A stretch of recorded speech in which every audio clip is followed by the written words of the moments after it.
Bienvenue dans Intention par la daronne fatiguée. Je suis Gaëlle et aujourd'hui, on va avoir une conversation un peu inconfortable. Le genre de conversation qu'on a rarement avec soi-même parce que franchement, on préfère ne pas savoir. C'est le déclic numéro 14 de mon carnet et il tient en une seule question. Qu'est-ce que je dis vouloir, mais que mes actions contredisent? En 2 secondes. Laisse la question rentrer parce que si tu as une réponse qui vient de surgir là, tout de suite dans ta tête, c'est bon signe. Ça veut dire qu'une partie de toi le sait déjà. J'ai plusieurs réponses à cette question et je vais t'en partager une aujourd'hui, pas la plus pas la plus flatteuse, excuse-moi, mais la plus utile. Parce que c'est ça, la daronne fatiguée. On se dit les vraies choses avec bienveillance, mais sans complaisance. On est toutes très douées pour parler de ce qu'on veut. On sait formuler nos objectifs, nos rêves, nos intentions. On dit: «Je veux perdre du poids, je veux lancer mon business, je veux être plus présente pour mes enfants, je veux me reposer davantage». Et puis, quand on regarde nos actions à la fin de la semaine, à la fin du mois ou même à la fin d'une année, ben là, ça raconte une autre histoire. Il y a une phrase qui m'a percutée quand je l'ai écrite dans mon carnet. Tes résultats sont honnêtes, pas ton discours. Ça fait mal, hein, mais c'est une des vérités les plus libératrices que j'ai eu rencontrées, hein. Parce que si tes résultats sont honnêtes, ça veut dire qu'ils disent exactement ce qu'il se passe vraiment, pas ce que tu penses faire, ce que tu fais réellement. Je vais te donner un exemple. Pendant longtemps, je disais vouloir développer mon business. Mais mes actions, elles n'étaient pas vraiment au rendez-vous. Je regardais beaucoup ce que faisaient les autres, je comparais, je repoussais la création de mon contenu, et j'attendais que ce soit le bon moment. Spoiler alerte, le bon moment n'arrive jamais. Mon discours disait entrepreneur, mais mes actions disaient spectatrice. J'ai pris l'habitude, à force d'aller regarder ce que faisaient les copines dans le même secteur que moi ou même dans un secteur proche du mien, j'ai pris l'habitude de consommer leur contenu en me disant et en me persuadant que je cherchais l'inspiration. Alors qu'en réalité, c'était pas ce que je cherchais. Je consommais le contenu comme si j'étais leur cliente. Mais je pouvais pas être la cliente de quelqu'un qui faisait le même métier que moi, surtout si on travaillait pour la même entreprise.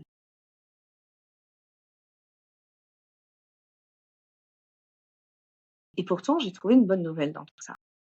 L'écart entre ce qu'on dit et ce qu'on fait, c'est pas une condamnation, c'est une information. C'est même une boussole pour l'avenir. J'ai identifié 3 zones où cet écart se creuse. Je vais te les donner une par une, avec la question à te poser pour chacune.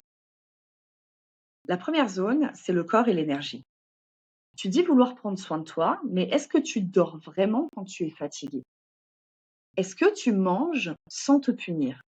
Ou est-ce que tu t'accordes du repos sans te justifier? Pendant des années, j'ai dit que je voulais prendre soin de mon corps.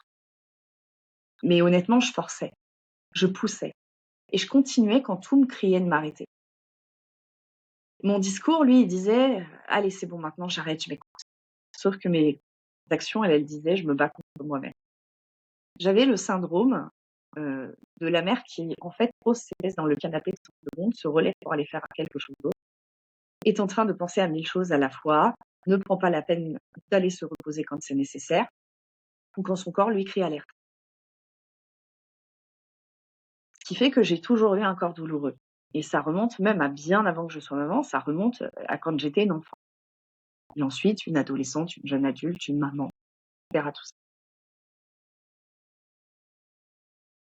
Jusqu'au jour où en parlant à un médecin qui aujourd'hui est devenu un ami, hem, je lui dis: «Je j'ai mal dans tout le corps et ça devient insupportable, je j'arrive plus à je suis tout le temps fatiguée et des fois je suis dans un brouillard cérébral qui est dingue et qui fait que je ne comprends rien à ce qu'on me raconte, que je suis incapable de réfléchir et de penser, heu et j'ai l'impression, que, que du coup, je fais que dormir, quoi». Et en 2017, j'ai été diagnostiquée fibromyalgie. Enfin, on mettait un mot sur ce que je vivais, sur ce que je ressentais, sur ce qui esquintait mon corps et ça aurait dû devenir concret et m'obliger à m'arrêter. Sauf qu'en réalité, j'ai continué à vivre, ben, comme si j'avais rien, comme si, heu, comme si tout était normal. Alors que j'avais quand même ce diagnostic qui disait: «Bah, non, si ton corps te fait mal, c'est qu'effectivement il y a quelque chose qui ne va pas». Et comme j'ai pas voulu comprendre, mon corps, lui, me l'a fait comprendre. Il a dit: «La fibromyalgie te suffit pas, je vais te rajouter une sciatique». Un matin, j'ai plus réussi à me lever. J'étais bloquée dans mon lit et ce matin-là, je devais emmener mon enfant à l'école. C'est la première fois qu'il y allait vraiment, vraiment tout seul. Parce que j'étais incapable de me lever et j'avais tellement mal, peu importe la position dans laquelle j'étais, que du coup, j'y arrivais pas. Je me suis dit au début: «Oh, ça va passer. J'ai déjà eu des sciatiques, ça va passer». Sauf que celle-ci me prenait des lombaires jusqu'aux orteils. C'était pas juste une petite inflammation du nerf sciatique. C'était une grosse inflammation du nerf sciatique qui faisait que peu importe la position dans laquelle je me trouvais, je souffrais le martyre. J'ai fini par aller chez le médecin qui m'a prescrit, un traitement de cheval, donc myorelaxant, anti-inflammatoire, antidouleur, tout ce qu'on peut imaginer dans ce genre de cas et les myorelaxants m'ont rendue malade, donc j'ai arrêté de les prendre et les antidouleurs et les anti-inflammatoires m'ont beaucoup plus mis dans le cirage qu'ils m'ont soulagée en réalité. Et c'est pendant ce moment où j'étais dans le cirage et donc pas très, très en phase avec moi-même, que là j'ai compris qu'il fallait que je m'écoute et qu'il fallait que j'arrête. Il fallait que j'arrête de vouloir être forte à tout. Et j'ai compris surtout que c'était pas de la faiblesse de s'arrêter, que c'était de la cohérence. La deuxième zone dans laquelle je me suis rendu compte qu'il y a souvent un écart entre ce qu'on fait et ce qu'on dit, c'est justement le business et les projets. Tu dis vouloir lancer, tu dis vouloir créer, tu dis vouloir vendre, mais qu'est-ce que tu as fait concrètement cette semaine pour avancer vers Est-ce que tu consommes du contenu sur le business au lieu de créer le tien?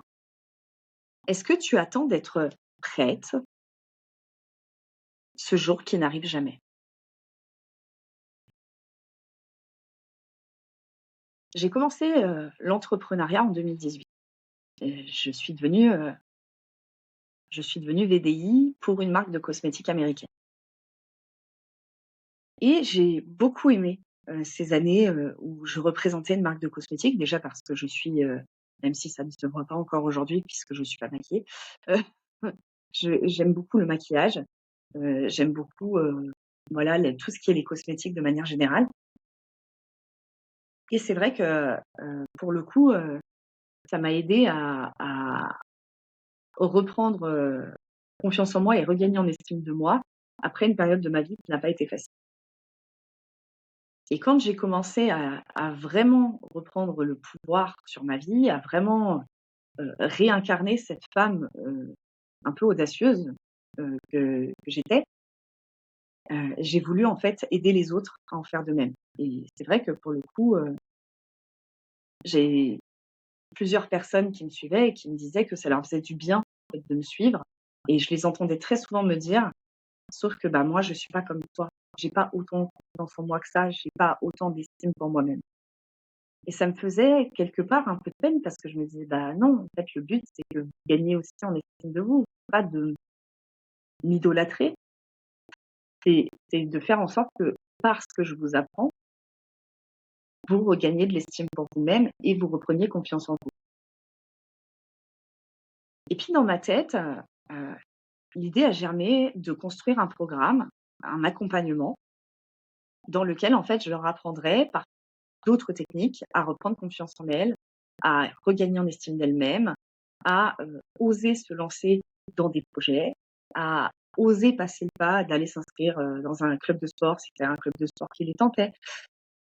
J'avais vraiment une idée assez précise de ce que je voulais. Et comme je me faisais déjà accompagner sur le développement personnel, là, j'ai voulu me faire accompagner sur du développement entrepreneurial. J'ai investi de l'argent. Si je dois vous parler honnêtement, j'ai investi précisément plus de 1 200 € dans un accompagnement pour pouvoir, effectivement, lancer mon projet.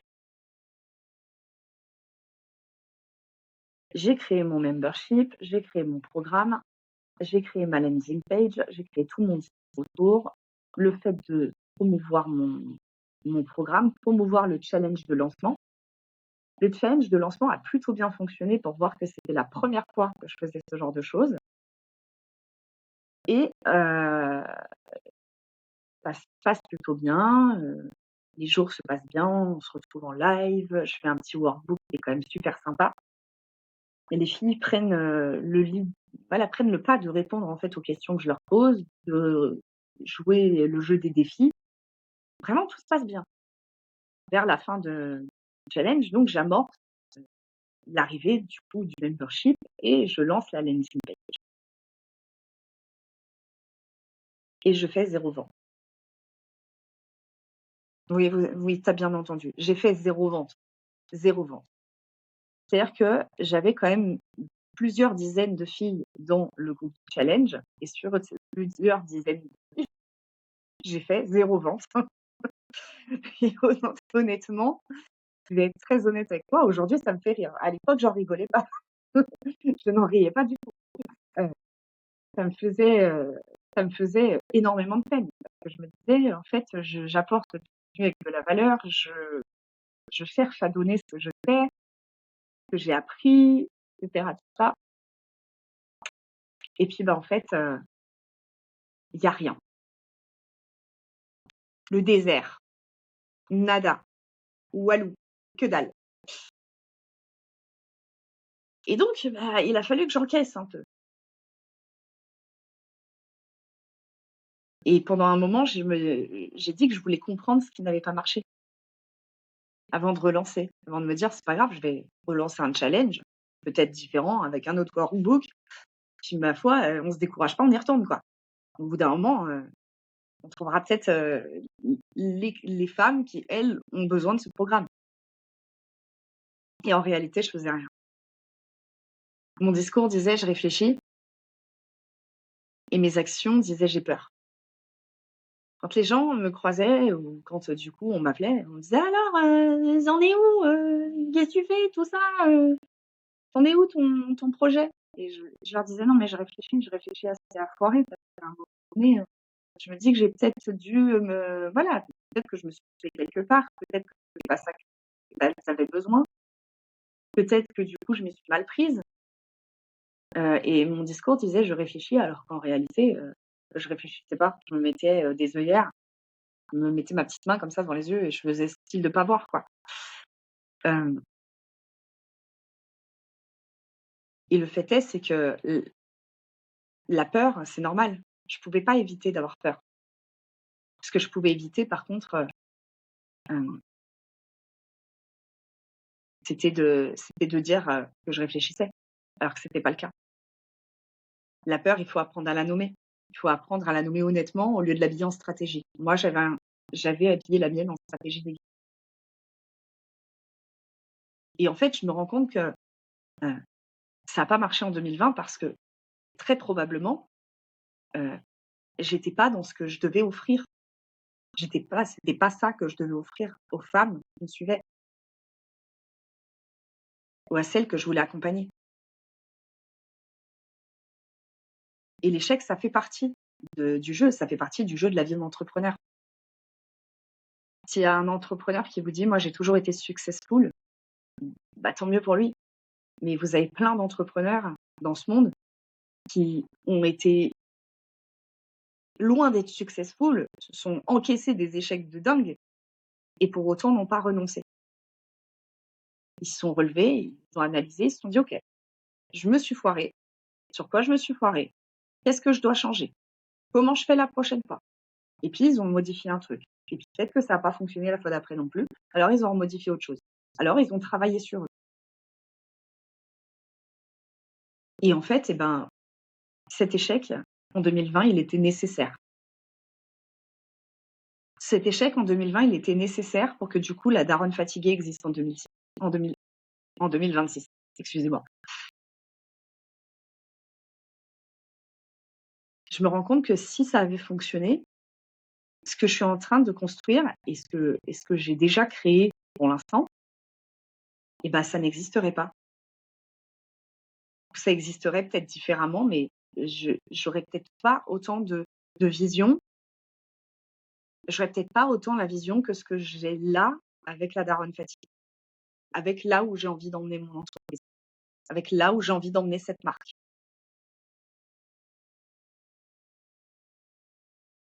Il y a, il y a encore 3 ans, en fait, de 2018 à 2023, je faisais des lives maquillage sur les réseaux sociaux.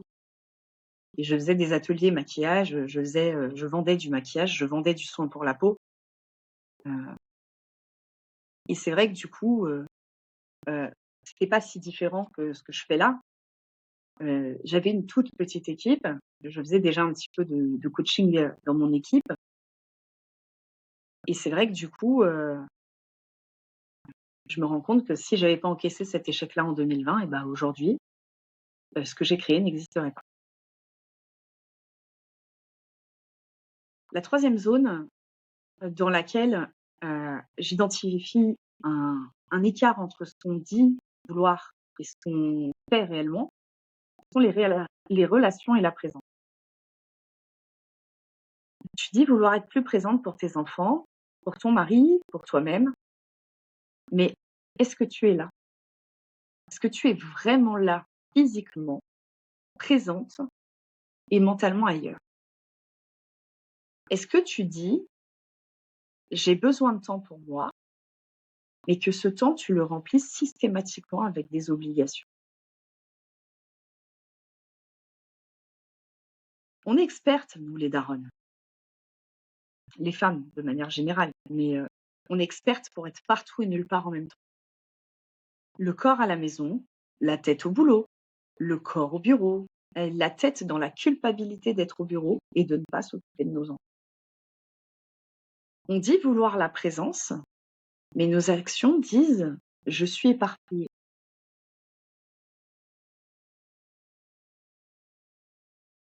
Avec le temps, j'ai appris à refuser certaines sollicitations. Déjà d'une parce que j'ai pas besoin d'être partout. J'ai clairement pas besoin d'être partout. Je ne suis pas indispensable à la terre entière et je comprends que quand les gens font appel à moi sur certaines choses dans la vie perso, je comprends que des fois, c'est parce qu'ils estiment en avoir besoin. Mais la première personne que je respecterai avant ça, c'est moi. C'est mon besoin d'équilibre, heu, mon le respect du taux qui me reste dans ma batterie sociale et c'est normal, c'est normal.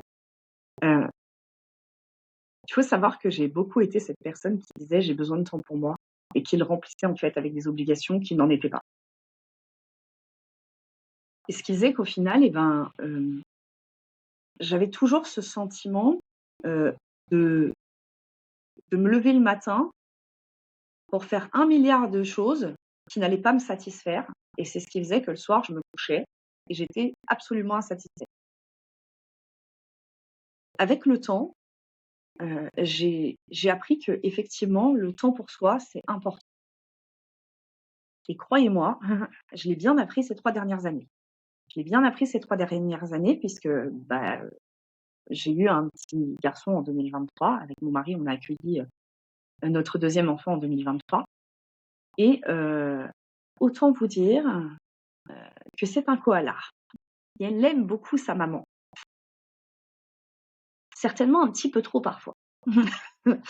Mais pour autant, heu, c'est un bébé qui avait besoin d'énormément de contact avec moi et qui en a toujours besoin et c'est vrai que c'était très difficile pour moi de le laisser pour aller faire des choses parce que, à force d'être collés ensemble, on était fusionnels, quoi, et je pense qu'on l'est toujours un peu.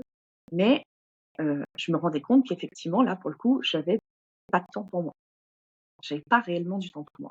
Maintenant, il a grandi un petit peu, donc je peux me permettre, heu, de davantage couper un peu le cordon et d'aller faire des choses pour moi. La première chose qui a été, une chose que je faisais pour moi, ça a été de retourner faire du sport. Mon mari m'a dit, «Il faut qu'on trouve un moyen de s'équilibrer pour que tu puisses aller à la salle de sport et je puisse y aller aussi», et à un moment donné, je lui dis: «Oui, mais il y a des fois où moi j'aimerais bien y aller avec toi, pas forcément seule, mais y aller une fois de temps en temps avec mon mari, ça serait cool». Et puis, j'ai réussi à aller à la salle de sport pendant un temps et puis j'ai fini par ne plus y aller parce que soit, c'était trop compliqué en termes de timing, soit du coup, la fatigue me rattrapait et les problèmes de santé me rattrapaient et effectivement, c'était pas évident, mais il a fallu au bout d'un moment que je trouve quelque chose qui soit pour moi, pas physique, mais pour moi. Et en septembre dernier, on va au forum des associations de notre ville et mon mari me pousse, comment dire? Techniquement, il me balance vers le club photo en me disant, «Bah, tu devrais y aller, va à la réunion d'information et si ça te plaît, inscris», et je me suis inscrite. Autant vous dire que le lundi soir, c'est ma soupape de décompression de 2 heures parce que ça me permet pendant 2 heures de faire quelque chose uniquement pour moi.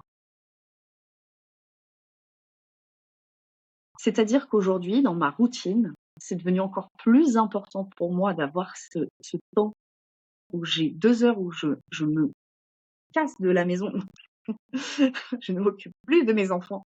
Je suis juste Gaëlle, je ne suis pas maman et je vais faire quelque chose pour moi, qui m'intéresse moi, qui me fait du bien, qui me fait grandir et évoluer ma créativité et ça fait du bien.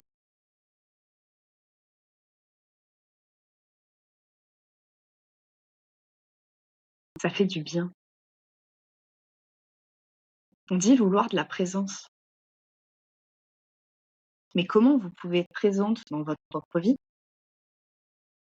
Ou comment vous pouvez être présente pour les autres de manière, pleine, efficace, si en fait vous êtes tellement éparpillés à essayer de satisfaire tout le monde sauf vous-même,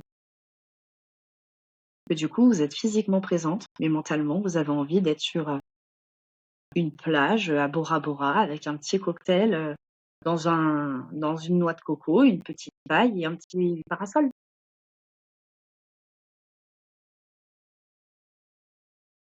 C'est pas un défaut de caractère, hein,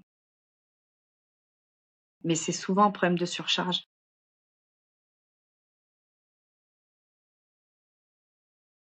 et il faut commencer par le nommer honnêtement, ce problème de surcharge.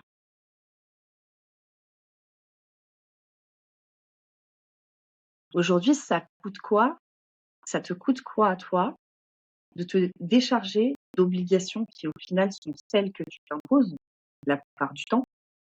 Parce qu'il y a des obligations, voilà, on va pas remettre en question si tu travailles, et que tu as besoin d'un salaire, c'est une obligation sur laquelle voilà, on peut pas déroger à ça. Mais aujourd'hui, en dehors de ce travail, heu heu, en dehors de ta vie de parent, de ta vie de couple, en dehors de ta vie professionnelle, ton temps, comment tu le remplis? Est-ce que tu te mets toi en priorité dans ce temps-là? Est-ce que tu est-ce que tu as l'impression que tu as besoin d'être tout le temps présente partout où on te demande et même parfois où on te demande pas, mais où tu veux t'imposer toi-même? Ou est-ce que finalement ça serait pas bien que tu remplisses toi d'abord ton assiette? Que toi tu sois la première à te servir? C'est pas égoïste, c'est clairement pas égoïste. Au contraire, c'est plutôt intelligent de se servir en premier. Comment vous voulez être efficace pour les autres et comment vous voulez être présente pleinement pour les autres si votre réservoir à vous, il est vide?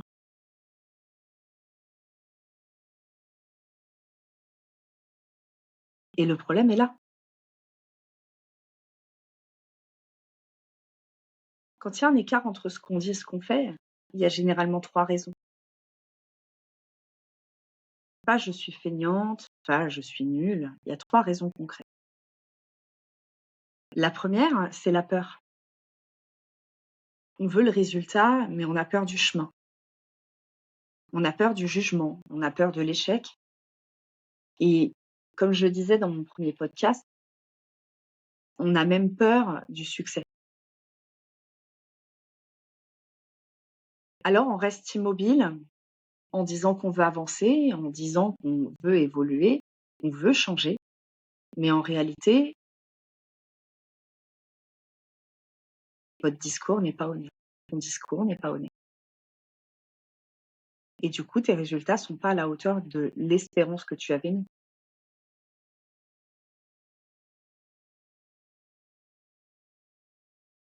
La deuxième, c'est la surcharge.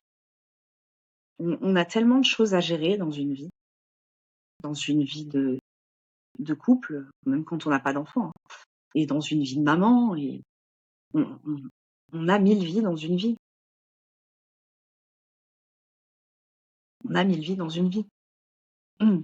Et quand on a tellement de choses à gérer, bah, on n'a plus d'énergie pour les actions qui comptent.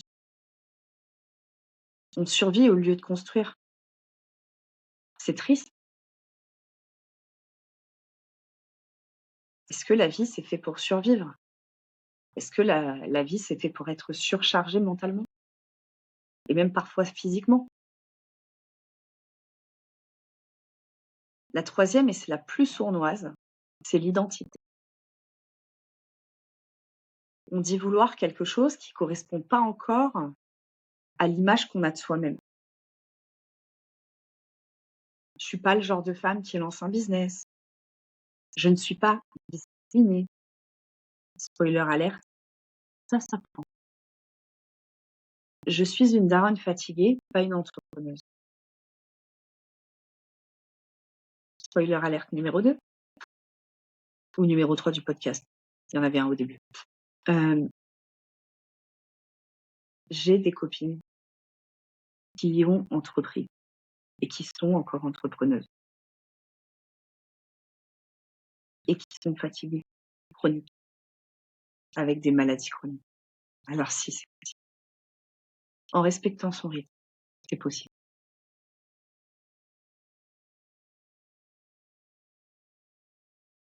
Identifier l'écart entre ce qu'on dit et ce qu'on fait, c'est pas pour se flageller, c'est pour se réconcilier avec soi-même. Si tu changes un petit peu tes actions pour qu'elles correspondent à ce que tu dis vouloir, il n'y a pas de raison que tu n'y arrives pas.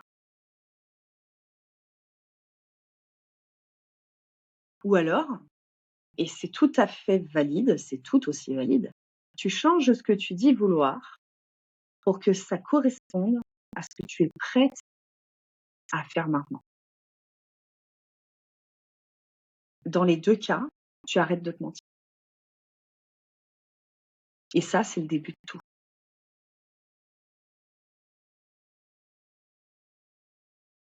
Est-ce que ça te dit qu'on passe à l'action?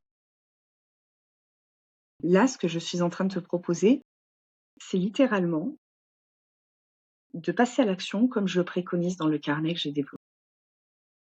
Maintenant qu'on s'est dit les vraies choses, qu'est-ce qu'on fait avec ça? Parce que la daronne fatiguée et intention par la daronne fatiguée, c'est pas juste un podcast pour se sentir comprise. C'est un espace pour agir autrement. Dans le carnet, dans le passage à l'action, il y a 4 étapes. Il y a l'étape faire, l'étape tester, l'étape écrire et l'étape oser. Là, la première chose que tu vas faire, soit tu le fais maintenant, soit tu le fais en réécoutant le podcast plus tard au calme.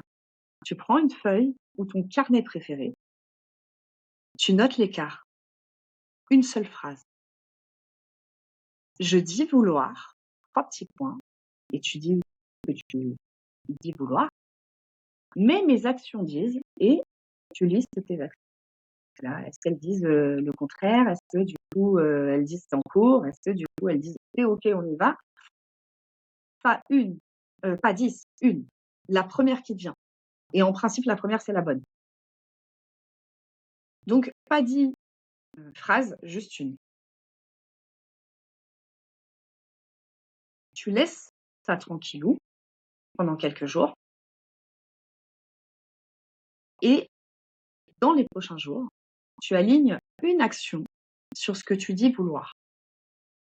Pas 5, une seule. Si tu dis vouloir avancer sur ton projet, par exemple professionnel, sur ton projet créatif, sur ton projet entrepreneurial, sur un projet familial, 20 minutes par jour, c'est suffisant pour commencer. Tu prends ton action, tu fais ta première action. Ça peut être, par exemple, ton action de noter une idée que tu as ou même toutes les idées que tu as sur un brain dump. Et ensuite, le lendemain, tu reviens, 20 minutes, je prends une idée sur mon brain dump et je développe cette idée. Qu'est-ce qu'il me faut pour développer cette idée? De quoi j'ai besoin? Comment je fonctionne? Et à chaque fois, un petit 20 minutes par jour. Et tu verras qu'au bout d'un moment, le 20 minutes va se transformer en 40 minutes, en 1 heure, en 2 heures. Et peut-être qu'un jour, ton projet sera réalisé. Troisième pilier, dans ton carnet, réponds à cette question sans réfléchir. Pourquoi je me sabote sur ce sujet? Est-ce à cause de la peur? Est-ce à cause de la surcharge? Est-ce à cause de mon identité? Nomme-le sans honte. Ne te juge pas. Tu n'es pas là pour ça. Tu es là pour comprendre un fonctionnement, pour comprendre un pattern et pour faire en sorte de briser ce pattern.